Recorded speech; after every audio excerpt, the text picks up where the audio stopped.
Hi, I'm Chris from Penrose Outdoors. Thanks for tuning in to another one of our YouTube review videos.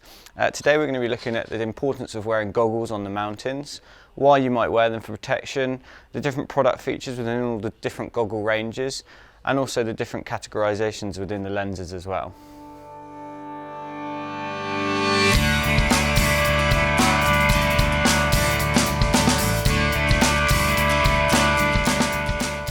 Okay, so why would you wear goggles up the mountain? Well, firstly, you always need some kind of protection over your eyes up in the mountains because the UV rays are so much stronger than back home. You've got the glare coming off of the snow and reflecting back into your eyes. And you've also got the higher altitude, which creates much stronger UV strength, purely because there's less air up there to filter out the UV rays. Okay, well, some people will wear sunglasses whilst it's sunny. Personally, I'm a big believer of wearing goggles. They offer the same UV categorization, but they are a sealed unit around the face, so they do stop the glare and the UV rays reflecting back up onto the lower areas of the face.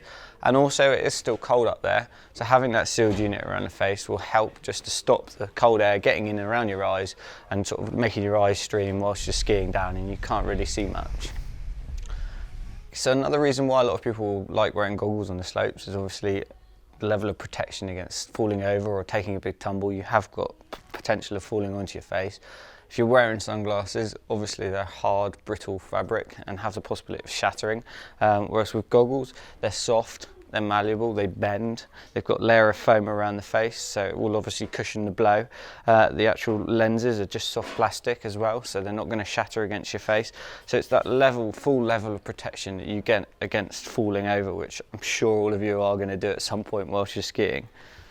Okay, so another reason why a lot of people wear goggles up the mountain is for those super low light days where you've got a really flat light and you can't really make out the features or the contours on the mountain and you're really struggling to make your way down.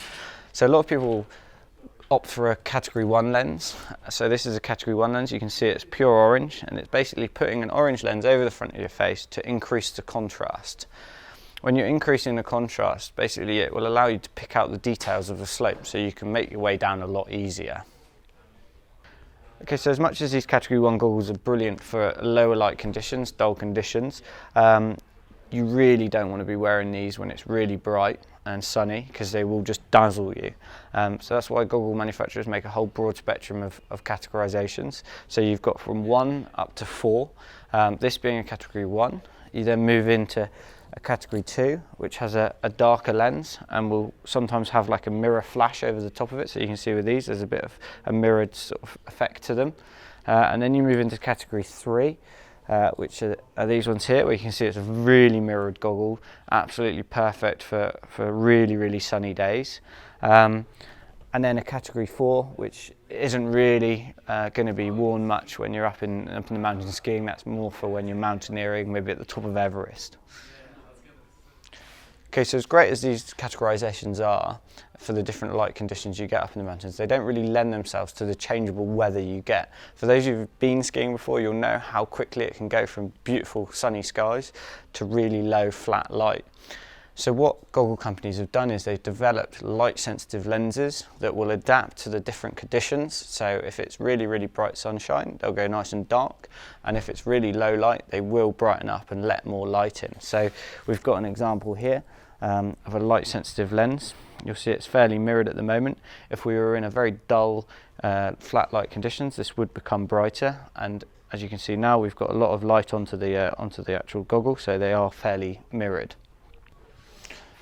So some people will say that a light-sensitive lens doesn't serve as well as a dedicated category 2 lens or a category 3 lens. So what goggle companies have done is they've developed an interchangeable lens system. Now, interchangeable lens systems have always been available, but they've always been really fiddly. They've always sort of required you pulling out the lens from a really hard bit of casing, and then they're difficult to get back in. Now, all the different companies have come up with their own system. So for instance, this one being a Scott, you just sort of pull the little tag back there, pull the lens out and it unclips, and then this is a category 1 lens with a persimmon top to it, and then if you wanted to put the category 3 one in, just literally slide it in, pop that on there, pull the little lens bit down there, and you've got a perfectly operating category 3 lens. Now this is obviously massively advantageous when you're in a really cold environment. You don't want to be having your gloves off for too long, you don't want anything too fiddly, and the weather's changed. So this system has become a real sort of strong point for goggle companies, and I personally would wear these definitely rather than a light sensitive lens. So generally I would say you get what you pay for within ski goggles. So what I'm going to do now is run through the basic features of a ski goggle and why you might pay a little bit more for a ski goggle. So first and foremost, you've got the lens types. So this is a flat lens, which is actually bent by the frame. So you can see there it's totally flat through the main section, and the actual frame bends the lens. In contrast with a more expensive lens, you'd move on to a spherical shape where you can see it's all pre-bent, it's a lot of curvature and offers less distortion than something where it's being bent by the frame and that isn't spherical. Generally the eye shape is a spherical shape, therefore you're looking through something that's the same shape. Okay, so all the goggles we stock are double lens, which does help to prevent fogging, which single lenses don't. It basically creates a barrier between the cold outside and your face. It's a thermal barrier, and it also helps to regulate an airflow through the goggle. So other main features that you want to look out for with goggles is obviously the venting of the goggle. I just talked a little bit about them steaming up. That can be a really annoying part of skiing if your goggle keeps steaming up, so having good venting on the goggle can really help. So when you've got a double lens goggle, you can cut out bits in the lens and look out for these, because that helps again regulate the airflow through the actual lens itself. You'll see on the top as well they've got a layer of foam just there that covers all the vents to allow the steam and the sort of hot air on your face out into the cold environment to stop too much warmth being around the inside of the goggle. And then on other goggle models as well you can get scoop ventilation, which is in the side, which allows again more airflow into the goggle. Basically the more airflow you can get through the goggle the better, because it stops them steaming up. Okay, so obviously for a good day skiing you want to make sure that the goggle fits well and is comfortable in the face. You don't want to spend the whole day readjusting it or it falling down over your nose and not being able to breathe properly. So getting a good fit is imperative. Coming in and trying the goggles on is really advisory. But there are different features that a goggle can offer that make the goggle more comfortable against the face. So for instance, this one on the cheaper end of the scale has just a single layer of foam, whereas moving up you get a single layer of foam with a fleece back liner, so again takes away a bit of the sweat and keeps it nicely locked against the face. And then you can move up again and you get triple layer foam, so you've got a foam here that's high density, then a low density, and then a fleece back layer there, again just making it more comfortable on the face. Okay, so another area that's definitely worth considering when you're thinking about the comfort of a goggle on is that you might be wearing a helmet.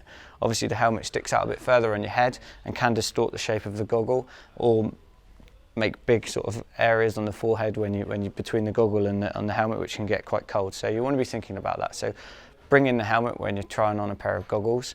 Don't just sort of wing it. But there are some goggles that will sort of cope with a helmet better by adding various features. So for this one it's got a bar that comes out a little bit further to stop the goggle distorting when you have got a helmet on. So for people wearing glasses, you might want to look out for the little OTG stickers at the end of any goggles. That means over the glasses. They generally tend to be a little bit deeper in the frame, and they also have a little cutout for the arms to come out of the glasses. And some of them, like this Scott one, has a little key that you can actually adjust the frame to pull out further from the face if the glasses are the rims are a little bit deeper. Okay, so thanks for watching our guide on goggles. I hope you found it useful for your trip away to the mountains this year. If you want to have a look at any of the products that we've talked about today, then head over to our website. There's loads of detailed information on them and loads of other reviews. And if you want to subscribe to our YouTube channel, there's loads of other video reviews there to look at as well. So www.penroseoutdoors.co.uk, and thanks guys for watching.